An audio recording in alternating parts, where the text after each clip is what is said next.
Welcome to the welcome to the emotion and motivation unit. Let's dive in. All right. So, a couple definitions to get out of the way right away. Emotion from a psychological standpoint is a physiological or mental state that affects behavior. So, just like many times in the field of psychology, we have these really abstract, nebulous things like emotions and thoughts and feelings, and we need to have a good laboratory definition for these things so that we can test them in experiments and studies. So for emotion, we're calling it a physiological or mental state. So a state of your body or a state of your mind. And that state, whether it's from your mind or your body, will affect your behavior somehow. So this consists of a physiological response, which is your body changes in some way, and you also have a conscious awareness of that emotion. Not to say that you have any control over it, but you have conscious awareness of it. So that's emotion. And then for motivation, we are calling that a need or a desire that directs behavior. So emotions affect behavior, motivations kind of direct behavior. They're more like guiding principles for behavior. We have a need, we have a desire, we have a want, and that is going to shape our behavior probably towards that goal. All right, so let's talk about emotion and motivation and how psychologists talk about them. We're going to start with the James Lange theory. The James Lange theory is named after William James, very, very famous psychologist. And this is a classical theory of emotion. The idea in the James Lange theory of emotion is that we have a physiological response first. After that response, we have conscious feelings. We have a conscious awareness of the emotion that we're experiencing. So you're walking through the woods, you come across a very large grizzly bear who's growling at you. You have a physiological response of, crapping your pants, having a huge rush of adrenaline, basically being incredibly stressed out and scared. That happens first, your body responds, and then not too long after that, you have a conscious awareness of like, oh my God, I am very scared.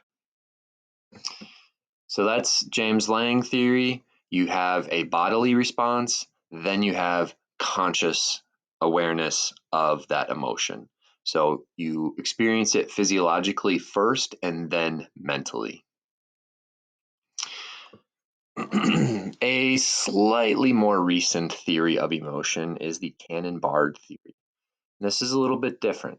So, in this theory of emotion, the bodily response, which is the physiological response, and our conscious awareness of that emotion, which is our mental awareness, they occur simultaneously and separately. They are independent processes. So, if you're walking through the woods and you come across that same super scary grizzly bear, your body is going to react in the same way as I just described, and your mind is going to react in the same way as I just described. You're going to have all those bodily reactions, and then you're going to have the mental awareness. Those two things are going to happen at the same time, and they are not dependent on each other. They occur independently, separately. They are not related. They were caused by the same event, but they don't influence each other. So in the Cannon-Bard theory of emotion, there's no directional causation. And one more theory of emotion to throw at you. We'll have a little summary review slide after I describe this one here. So this is the most recent one. This is from the 1960s, the Schachter and Singer's two-factor theory. In this theory of emotion, physical arousal, which is your physiological response, and a cognitive label are necessary to experience emotion. So we have to have some sort of physiological response, and then we need to consciously label that physiological response as a particular emotion before we experience that emotion. And Schachter and Singer point to the fact that physiological responses are not unique for each emotion. For example, being afraid is very similar to being in love, which is also very similar to being angry. You have this huge rush of adrenaline. You might get a little hot and heavy, might start sweating, you might be a little fidgety. You experience very similar physiological responses to those three different emotions. What distinguishes those three emotions is the fact that we label that response in such a way. So if you are in a situation where you probably should be afraid, like walking through the woods coming across that big scary grizzly bear, you label it as being afraid. You then experience being afraid. If you are in some sort of romantic situation and you're experiencing a physiological response, it makes sense that your mind might label that response as being in love. And same with being angry. If you're in a situation where maybe you should be angry, the context cues and environmental cues make it seem appropriate to be angry, well, you'll probably experience anger. Okay, here's that summary slide I was talking about. So up at the top, we've got our stimulus. This is the thing that is causing an emotion. And in this case, it's the sight of an oncoming car. It's late at night, you're driving home, and someone is in your oncoming lane. Definitely something that's going to cause a response from you. So in our old school classical James Lange theory of emotion, we've got the physiological response, which is a pounding heart in this example. And then after we have that pounding heart, that's when we experience fear. These are sequential. We have to have the physiological response first before we experience the emotion of fear. So 1 happens first, 2 happens second. In the Cannon-Bard theory, they happen at the same time, independently, separately from one another. There's no influence going back and forth here. So your heart starts pounding really fast, you're physically aroused. At the same time, you experience fear. These two things don't influence each other, they occur separately, sort of like independent processes. And lastly, we have the Schachter-Singer two-factor theory. Here we have the physiological response of your heart pounding, and we also have the cognitive label of, hey, I'm experiencing fear. And once both of these things have occurred, that's when you truly experience the emotion of fear. All right, so those are the 3 theories of emotion that we're going to be discussing. So go ahead and take some time with this diagram here, get to know the differences between the 3 theories, and hopefully you're familiar with them come exam time. All right, so let's talk a little bit more about them. For some reason, the brain cannot receive feedback from the body. Say there was a traumatic spinal injury, there's no information coming into the brain from the body. How will this affect each theory? So James Lange theory, well, if your body can not send information to the brain, then your brain won't know that you are experiencing a physiological response. The brain won't know that you should be afraid. So if that's the case, you won't experience emotion. In the Cannon-Bard theory, you still would experience emotion because remember, the body and the brain act independently in this theory. The body does its own thing, the mind does its own thing, but at the same time, you still need both. Or excuse me, no, that's for the two-factor theory. For the Cannon-Bard theory, these two things occur independently, and you would still experience whatever emotion it is. For the two-factor theory, this is where you need both. You need the bodily response and you need that cognitive label. you need both of them to experience an emotion. So in the two-factor theory, you would not experience emotion. The only one that you would experience emotion would be the Cannon-Bard theory. Okay, so let's talk a little bit more about the two-factor theory. Schachter and Singer did some research on their ideas, and they looked at this idea of misattribution of arousal. This was kind of a key component of their theory. Misattribution of arousal is just like it sounds. This is when we attribute a physiological state to the wrong source. So this, to them, and many other emotion researchers, really highlights the importance of a cognitive label. So again, we can have numerous emotions that are very similar to each other. The difference being how we label those emotions. All right, so they performed an experiment, and we're going to talk about that experiment really briefly here. So in their experiment, they formed two groups of people, and there were some differences between the groups, and they looked at the results from those two different groups. So in the first group, the participants were not told that they were getting an injection of adrenaline. They were told they were getting a placebo. They were told that this injection wasn't going to do anything for them, when in fact it was filled with adrenaline. After they were given the adrenaline injection, unbeknownst to them, they were put into an emotional situation. I forget exactly what the details were, but they were put into a situation where I think they were in a small room with people and things were getting heated. Two people were debating and they started getting pretty fiery towards each other. So people are in this small room with them and they're kind of shouting at each other. So they're put in that emotional situation. And then after that situation passed, they were asked, "Hey, what's going on? Tell me about your emotions. Are you angry? Are you happy? Are you afraid? Are you sad? Are you in love? What's going on?" And they went on to say, why do you feel this way? So the participants in this first group, they said, "Yeah, I'm actually like pretty angry right now. I kind of just like got involved with that argument those two people are having, and I'm aroused this way. I'm having this physiological response because I am truly experiencing this emotion of anger." So that's the first group.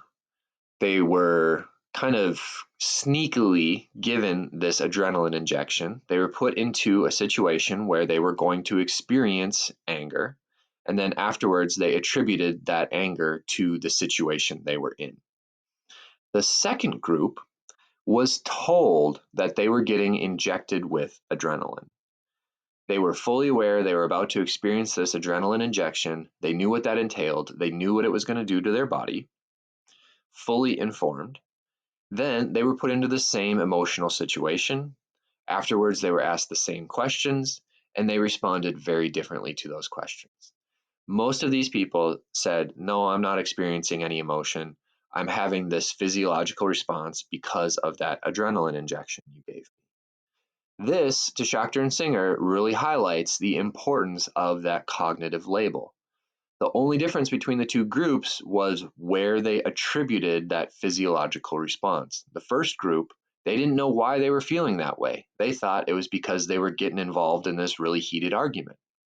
The second group, they knew exactly why they felt that way. They felt that way because they were fully aware they had just been given an injection that was going to make them feel like that.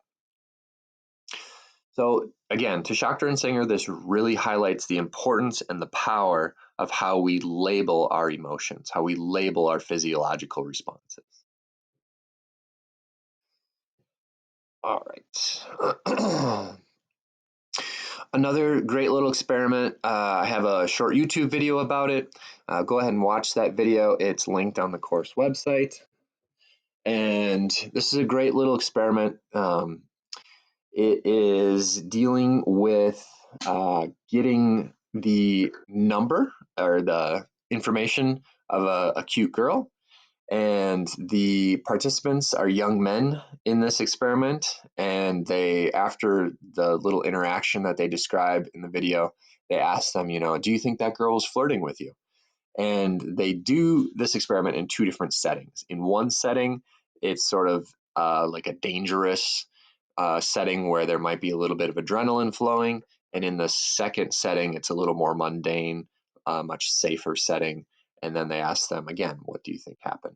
So go ahead and watch that short video. They'll talk about the results, and we get at this same idea of misattribution of arousal. We're misattributing why we think we're experiencing this physiological response. So you can use this information in your own life. Misattribution of arousal is not necessarily a bad thing. It's something we can use to our advantage. And it certainly helps explain a lot of things.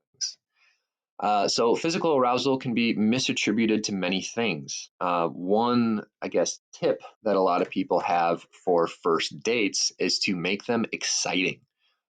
Make a little bit of adrenaline flow on your first dates. So some people will do like zip lining or horseback riding or something exciting. The idea here is that your date will get excited and maybe they'll misattribute, for some reason that's a hard word, misattribute some of that excitement to the fact that, hey, they really like you. Why am I feeling this way? I must really like this person. So I guess it kind of sounds like a trick, but you're just sort of piggybacking on the excitement of the situation.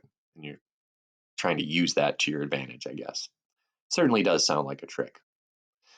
Fan riots. All right, this is another example of misattribution of arousal.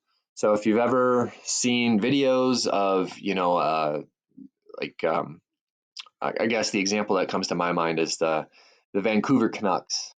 They lost Game 7 of the Stanley Cup Finals, and as a result, their fans in the city of Vancouver, British Columbia, rioted and had, millions of dollars of damage in downtown Vancouver. They were flipping cars, lighting them on fire, breaking windows, all of that nonsense.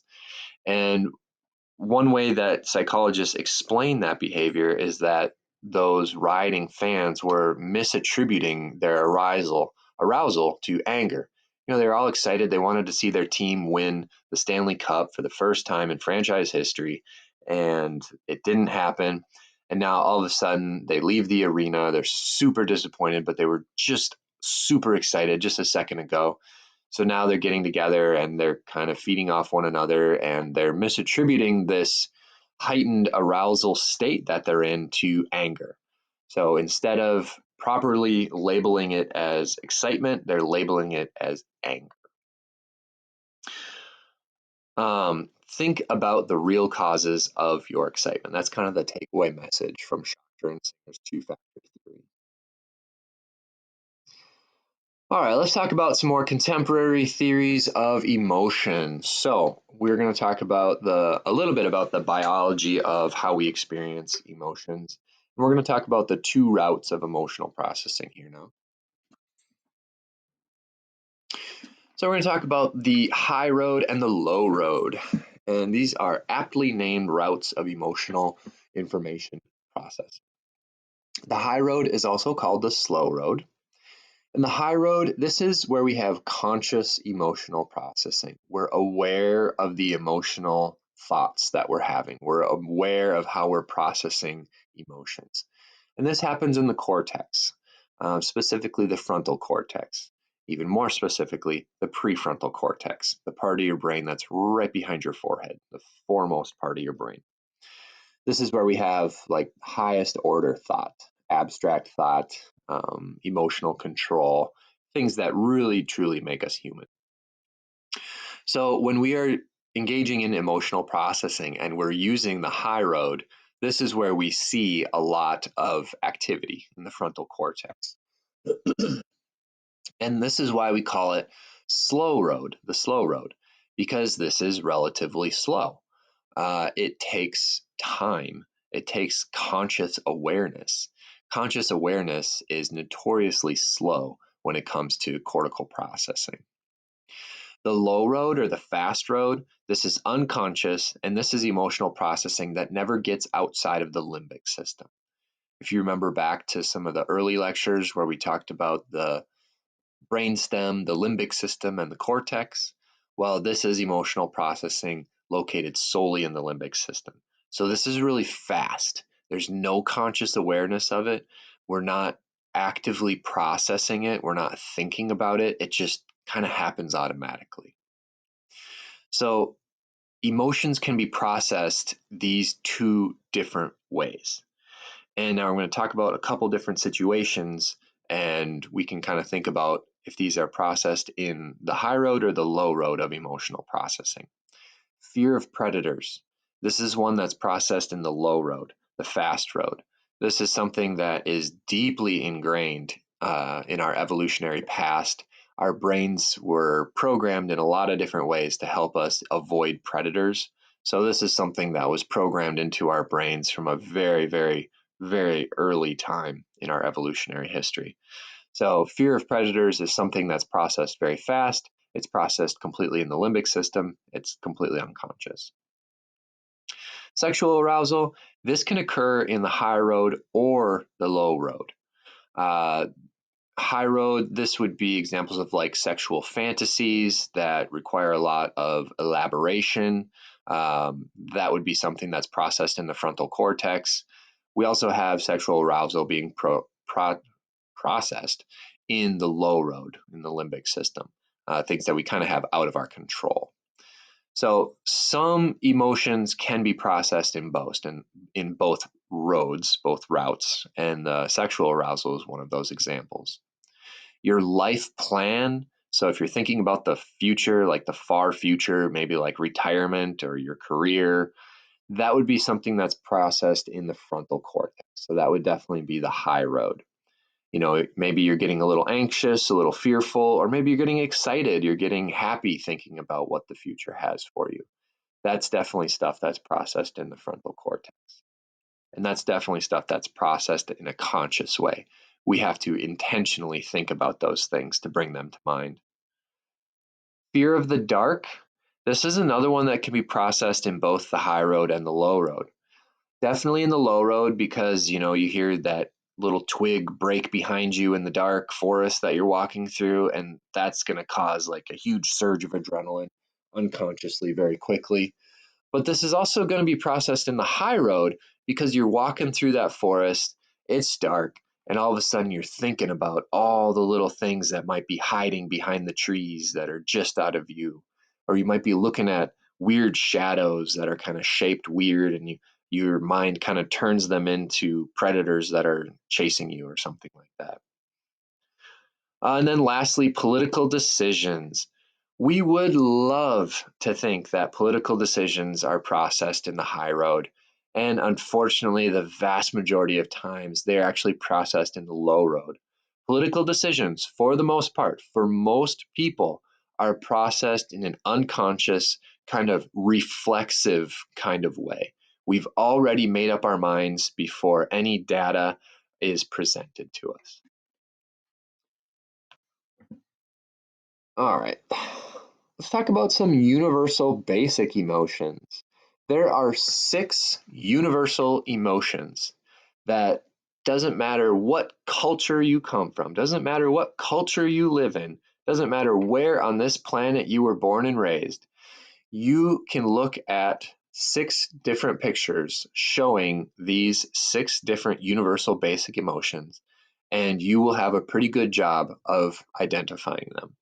And we can do the same thing right here. So we've got our 6 different emotions here. We've got them listed right here on the left-hand side of the slide.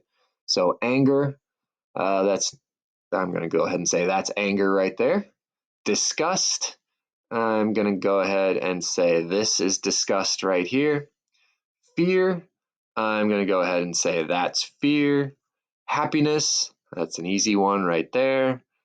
Sadness, that lady looks pretty sad to me. And surprise, right there. That's a surprised face for sure.